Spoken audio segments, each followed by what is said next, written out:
नमस्कार दोस्तों, ढोल में पोल चैनल में आप सब मित्रों का हार्दिक स्वागत करता हूं।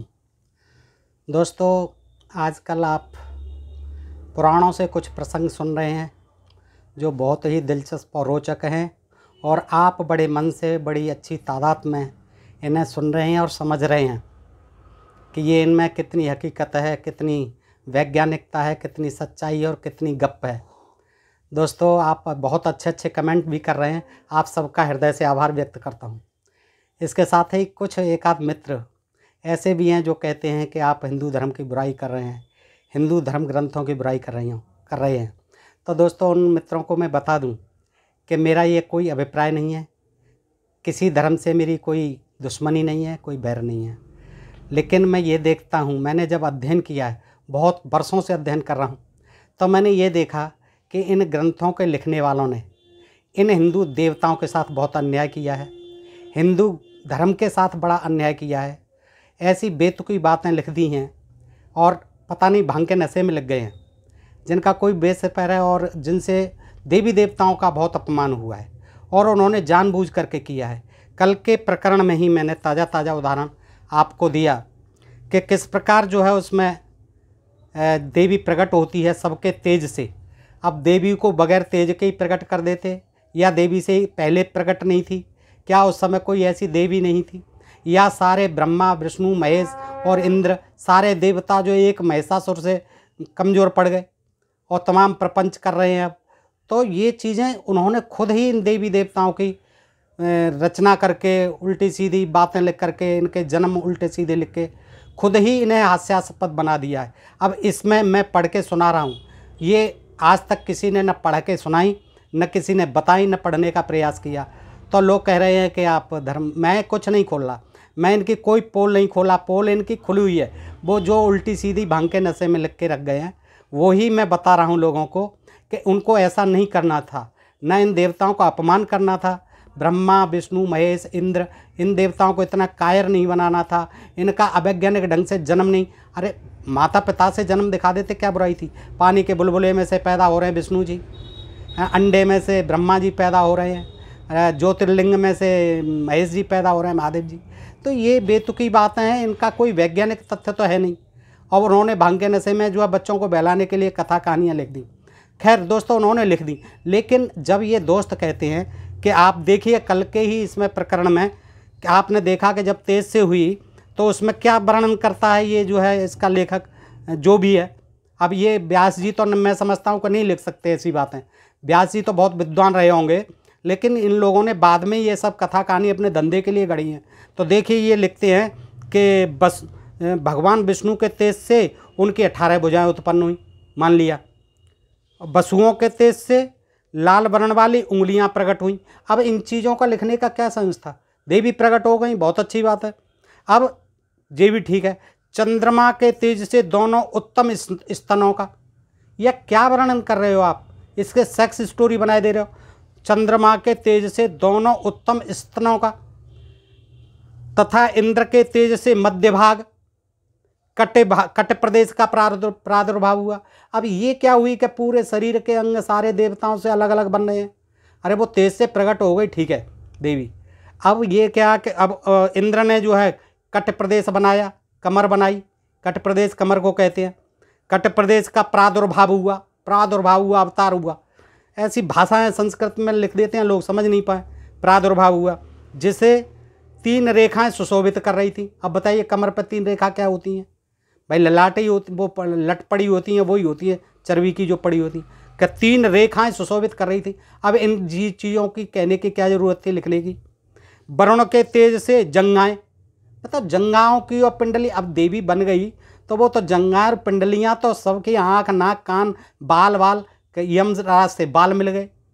ये कौन से 3 नेत्र मिल गए? क्या ये विष्णु से 3 नेत्र मिल गए उनसे तेज से जो, और पिंडलियाँ पृथ्वी के तेज से। देखिए पृथ्वी के तेज से नितंब भाव प्रकट हुआ। अब लोग समझ नहीं पाएंगे ये नितंब भाग क्या होता है। नितंब भाग आप जानते हैं, नितंब, अब मुझे तो कहने में भी संकोच हो रहा है। नितंब भाग प्रकट हुआ जो बड़ा ही विशाल था। अब बताइए ये कहने की क्या कोई कह दे कि तेरी मम्मी के या तेरी बहन के नितंब जो है बड़े विशाल हैं, तो ये अच्छी बात है। दोस्तों ये जो है खुद ही इन्होंने बेशर्मी और बेहया की पराकाष्ठा कर दी है और उल्टी सीधी देवी देवताओं का सबका मान मर्दन खुद किया इन्होंने। अपने धंधे के लिए रोचक और भयानक कहानियाँ बना दी हैं और फिर हमसे कह रहे हैं कि आप कर रहे हैं। भैया हम क्या कर रहे हैं, हम तो जो इसमें पढ़ी लिखी हुई है वही तो पढ़ के सुना रहे हैं अपनी तरफ से। न ये कह रहे हैं कि इस तरह से देवी देवताओं का जन्म हुआ या ये हुआ वो हुआ। अब इसके बाद आप खुद ही देखिए, एक महिषासुर के मारे सारे भगे डोल रहे हैं, देवी भी पैदा कर ली। अब ये अवैज्ञानिक बातें हैं कि नहीं? इतने देवता मिलकर के एक देवी को कैसे पैदा कर सकते हैं? कोई तथ्य भी तो 18 भुजा और फिर हजारों भुजाएं हो जाती हैं। अब देखिए आगे का सुन लीजिए दोस्तों, ये आगे का महिषासुर कैसे मारा जाता है, ये भी बड़ा रोचक प्रसंग है। आपसे अनुरोध करता हूँ कि इसको भी पूरा सुन लें। देखिए व्यास जी सुना रहे हैं कहानी और व्यास जी कहते हैं कि जब सैनिक लौट के जाते हैं कि वो महाराज बड़ी सुंदर है कोई स्त्री और वो तो सबको मार के भगा दिया हम लोगों को, तो सैनिक वहाँ से लौट के आते हैं देवी का दर्शन करके, तो वो कहते हैं व्यास जी कि सैनिकों की बात सुनकर महिषासुर के क्रोध की सीमा नहीं रही। उसने अपने सारथी को बुलाकर कहा जिसमें 1000 गधे जोते जाते हैं। अब देखिए असुरों की क्या गधे से, वो उनके पास घोड़े नहीं होते होंगे, असुरों के पास तो घोड़े होते ही नहीं थे, हाथी होते ही नहीं थे, अब गधे जोते जाते हैं 1000, वो भी 1-2 गधे का घोड़ा नहीं, वो रथ नहीं था, जिसमें 1000 गधे जोते जाते हैं, जो ध्वजा एवं पताका से सुशोभित है, जिस पर अनेकों आयुध रखे रहते हैं तथा जिसके चक्के और युगंधर बड़े मजबूत हैं पहिए, तथा मेरा प्रकाशमान अद्भुत रथ अभी मेरे सामने उपस्थित करो। अब ये जो है सेनापति से कह रहा, सारथी से, तो सारथी को पता नहीं था, पहले से पता कभी चला ही नहीं था कि वो बताने की ज़रूरत पड़ रही थी कि जिसमें 1000 गधे जोते जाते हैं। भाई सारथी सुनो, मेरा वो रथ लाओ जिसमें 1000 गधे जोते जाते हैं। अब गधे रह गए असुरों के लिए, क्योंकि ये मूल निवासी थे, अनार्य थे, इनके लिए गधे रह गए हैं, जिसमें 1000 गधे जोते जाते हैं, 1000 गधे का रथ जो ध्वजा एवं पताका से सुशोभित है, जिस पर अनेकों आयुध रखे रहते हैं, हथियार रखे रहते हैं, तथा जिसके चक्के और युगंधर बड़े मजबूत हैं, वह मेरा प्रकाशमान अद्भुत रथ अभी मेरे सामने उपस्थित करो। आज्ञा पाते ही सारथी तुरंत रथ ले आया और बोला, राजन मैं खूब सजा कर रथ ले आया हूँ, गधे जोत कर ले आया हूँ 1000, वह बाहर दरवाजे पर खड़ा है, चलिए आप। उस रथ पर संपूर्ण श्रेष्ठ आयुध सुरक्षित हैं, उत्तम चांदनी से उसे छा दिया गया है, चांदनी तान दी है उसके ऊपर। तदनंतर रथ आ गया। यह जानकर दानवराज महाबली महिषासुर मनुष्य का शरीर धारण करके, मनुष्य तो था ही नहीं, वो पशु था, भैंसा था, लेकिन अब मनुष्य बन गया। दानव भी कम नहीं थे, असुर भी कम नहीं थे, वो भी विष्णु जी की तरह, इंद्र जी की तरह वेश बदलना जानते थे, देवी भी बदलना जानती थी, तो वो भी अपना भैंसे रूप को त्याग करके बहुत सुंदर राजा बन गया, राजकुमार इंसान बन गया। महिषासुर मनुष्य का शरीर धारण करके सम्रांगण में जाने के लिए तैयार हो गया। उसने मन ही मन सोचा, मैं भैंसे के रूप में हूँ, मेरा मुख अत्यंत कुरूप है। देखिए ये लिखने की बात है, मैं भैंसे के रूप में हूँ, मेरा मुख अत्यंत कुरूप है, मेरे मस्तक पर सींग हैं।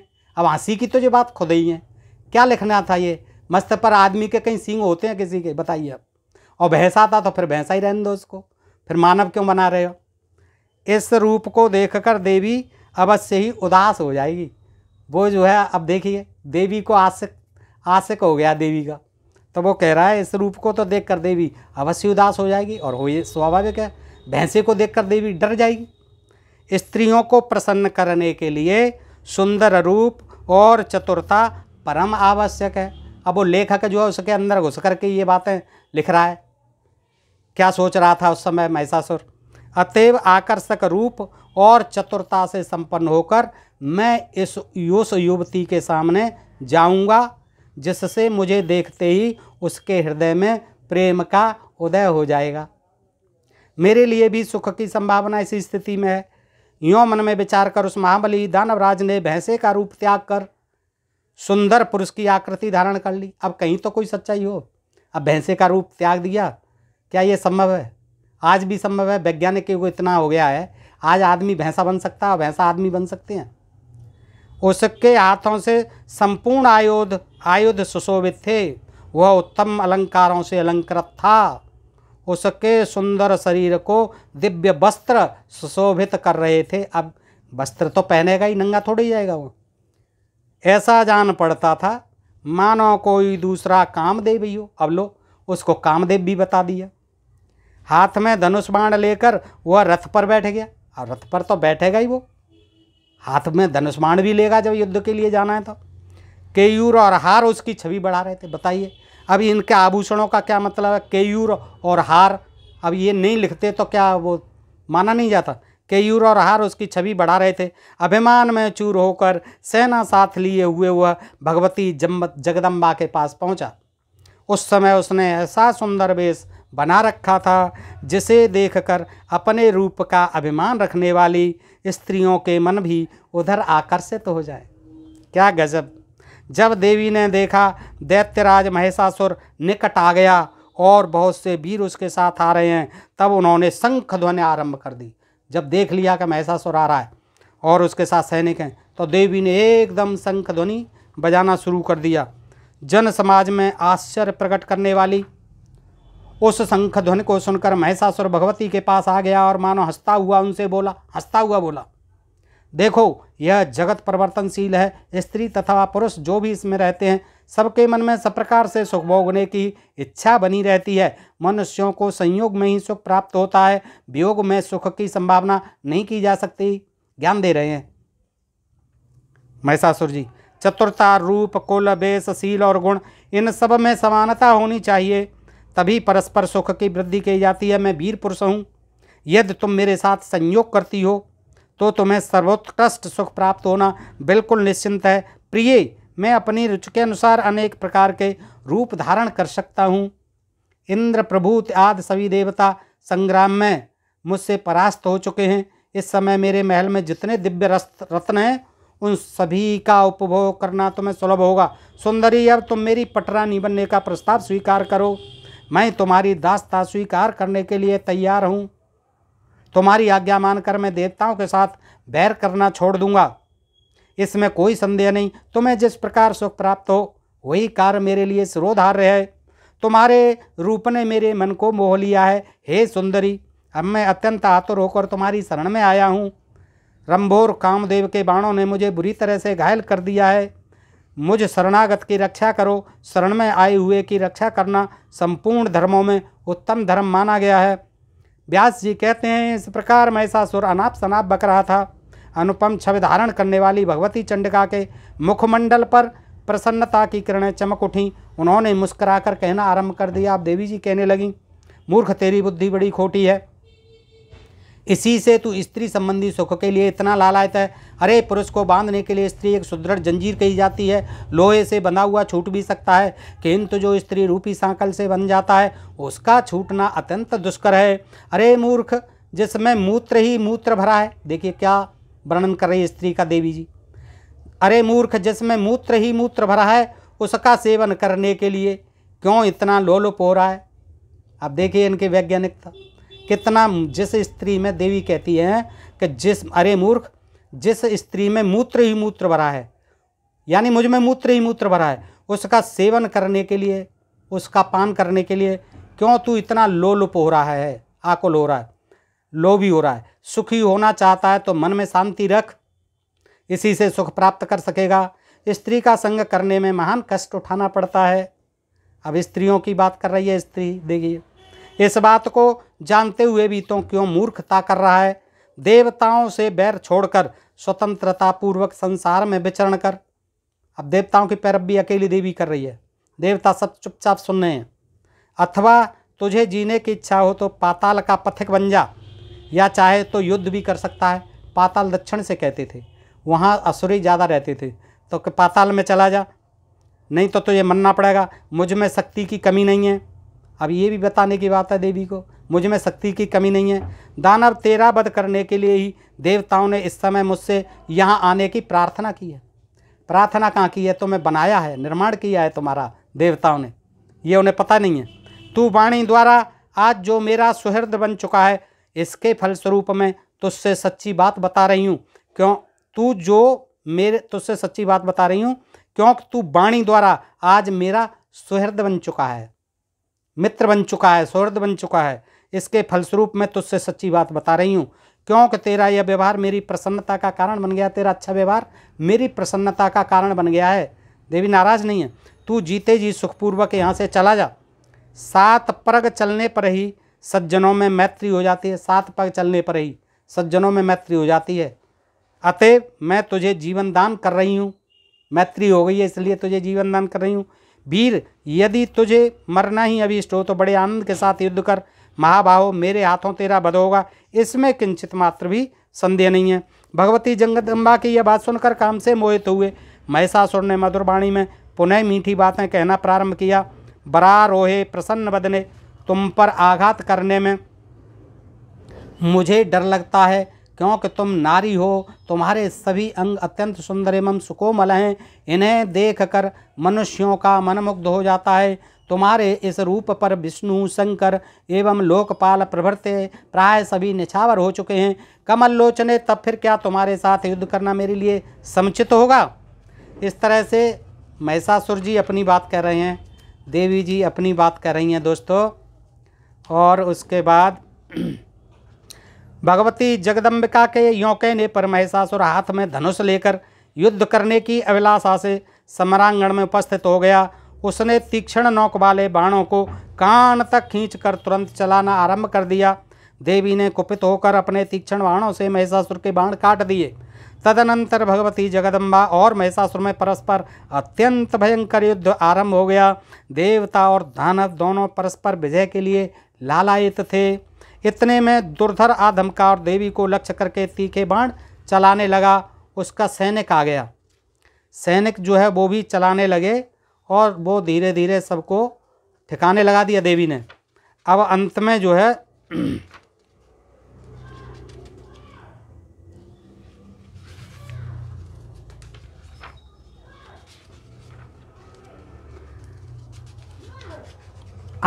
है देवी कहती हैं, मूर्ख, व्यर्थ अभिमान न कर, समरांगण में ठहर जा, ठहर जा। मैं तुझे मारकर श्रेष्ठ देवताओं को निर्भय बनाऊंगी।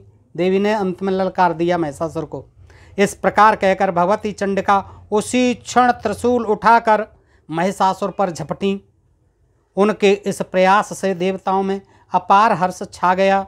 वे प्रसन्नता से भरकर देवी की स्तुति करने लगे। उन्होंने पुष्प बरसाना आरंभ कर दिया। उनके मुख से बार बार विजय की घोषणा निकलने लगी। साथ ही दुंदुभियाँ बज उठीं। उस समय ऋषि, गंधर्व, पिशाच, नागचारण और किन्नरगण आकाश में ठहर कर युद्ध देख रहे थे। उनके मन में बड़ा आनंद हो रहा था। महिषासुर कपट विद्या का बड़ा अच्छा जानकार था। वह अनेक मायामय शरीर धारण करके सम्रांगण में भगवती जगदम्बा पर चोट कर रहा था। तब चंडिका ने उस दुरात्मा की छाती पर बलपूर्वक तीखे त्रिशूल से आघात किया। उस समय देवी की आंखें क्रोध से लाल हो उठी थीं। चोट लगने पर महिषासुर भूमि पर गिर पड़ा। एक मुहूर्त तक उसकी चेतना लुप्त सी हो गई, परंतु फिर वह उठ खड़ा हुआ और अपने पैरों से वेगपूर्वक देवी पर प्रहार करने लगा। पैरों के मारने के पश्चात बार बार ठहाका मारकर हंसता भी था। उसके मुख से भयंकर गर्जना निकल रही थी, जिसे सुनकर देवताओं के हृदय में आतंक छा जाता था। तदनंतर भगवती जगदम्बा ने 1000 आरों वाला श्रेष्ठ चक्र हाथ में उठा लिया, जो विष्णु जी ने दिया था। 1000 आरे लगे थे उसमें। महिषासुर सामने खड़ा था। देवी बड़े उच्च स्वर से गरज कर उससे कहने लगीं, अरे मदांध, इस चक्र को देख, तेरे मस्तक को यह धड़ से अलग कर देगा। अभी क्षण मात्र तुझे ठहरना है, फिर तो यमलोक जाने की तैयारी है। यों कहकर भगवती चंडिका ने उस युद्ध स्थली में भयंकर चक्र चला दिया। उस चक्र के लगते ही महिषासुर का मस्तक धड़ से अलग हो गया। उस समय उसके कंठ की नली से इस प्रकार गर्म खून की धारा बहने लगी, मानो गेरू आदि धातुओं से युक्त लाल पानी का झरना बड़े प्रबल वेग के साथ पर्वत से गिर रहा हो। ऐसा झरना सा बह गया खून का उसके कटा हुए उसे सिर से। मस्तक कट जाने पर महिषासुर का धड़ चक्कर काटकर पृथ्वी पर गिर पड़ा। देवताओं के मुख से सुख बढ़ाने वाली विजय घोषणा आरंभ हो गई। जो छिपे हुए बैठे थे अंतरिक्ष में, वो खुश होने लगे और जय जयकार करने लगे। विजय घोषणा हो गई। भगवती के वाहन सिंह में भी अप्रतिम बल था, उसमें तो होगा ही। अब भगवती का वाहन ही ऐसा था सिंह, जिस पर आज तक किसी ने सवारी नहीं की, केवल भगवती के लिए आया था वो। युद्ध भूमि से भागने में व्यस्त जितने दानव थे उन्हें वह इस प्रकार खाने लगा मानो उसे बड़ी भूख सता रही थी, और भूख तो लगी होगी, कई दिन से, हजारों सालों से लड़ रहा था वो। राजन, क्रूर महिषासुर के मर जाने पर बचे हुए संपूर्ण दानव भय से संतृप्त हो उठे, संत्रस्त हो गए सारे दानव। उन सब ने पाताल की राह पकड़ ली, भग लिए दक्षिण की ओर, पाताल की ओर। उस दानव के चल बसने पर भूमंडल पर जितने देवता, मुनि, मानव तथा अन्य साधु पुरुष थे, आर्य थे जितने, उनके मन में अपार हर्ष हुआ। एक मूल निवासी मारा गया, एक अनार्य मारा गया। सारे देवताओं ने मिलकर के देवी द्वारा मरवा दिया। फिर भगवती चंडिका भी युद्ध भूमि से पृथक होकर एक पवित्र स्थान में जा विराजी आराम करने के लिए। सुरगण को सुखी करना भगवती का स्वभाव ही है, अतः उन देवी की आराधना करने के लिए वे तुरंत वहां आ पहुँचे। महिषासुर का निधन देखकर इंद्र प्रभृत समस्त देवताओं के मन में अपार हर्ष हुआ। वे भगवती जगदम्बा की स्तुति करने लगे। इस तरह से महिषासुर का अंत उन देवताओं ने देवी की कृपा से करवा दिया। दोस्तों, ये प्रकरण देखने लायक है। इन लोगों ने पता नहीं क्या समझ के ये लिख दी हैं उल्टी सीधी कहानियाँ, और लोग कहते हैं कि आप इनकी वो आलोचना कर रहे हैं या मजाक बना। अभी मैं क्या मजाक बना रहा हूँ? मैं कोई मजाक नहीं बना रहा हूँ। मैं 20 साल से पढ़ रहा हूँ इन्हें। पढ़ते पढ़ते मैं जब ये निष्कर्ष पे पहुँचा कि आखिर इनकी हिंदू धर्म से, हिंदू धर्म ग्रंथों से, हिंदू देव देवताओं से क्या वो दुश्मनी थी जो इतनी ऊट पटांग इनके लिए लिख गए, तमाम उल्टी सीधी बातें लिख गए। ये बड़ा शर्म का विषय है दोस्तों, और मैं आपके सामने रख रहा हूँ। और मैं भी पश्चाताप करता हूँ कि इन ग्रंथों में ऐसी बातें नहीं लिखनी थी, अच्छी अच्छी बातें लिखनी थी, उनके वास्तविक जन्म लिखने थे, उनके स्वयंपूर्ण बातें लिखनी थी, अच्छी बात लिखनी थी तो और अच्छा लगता। खैर दोस्तों, आज के लिए इतना ही। आगे ढोल में पोल चैनल को आप सब्सक्राइब करते रहें और ऐसे ही कथा, कहानियाँ, प्रसंगों को आप सुनते रहें। जय हिंद, जय भारत।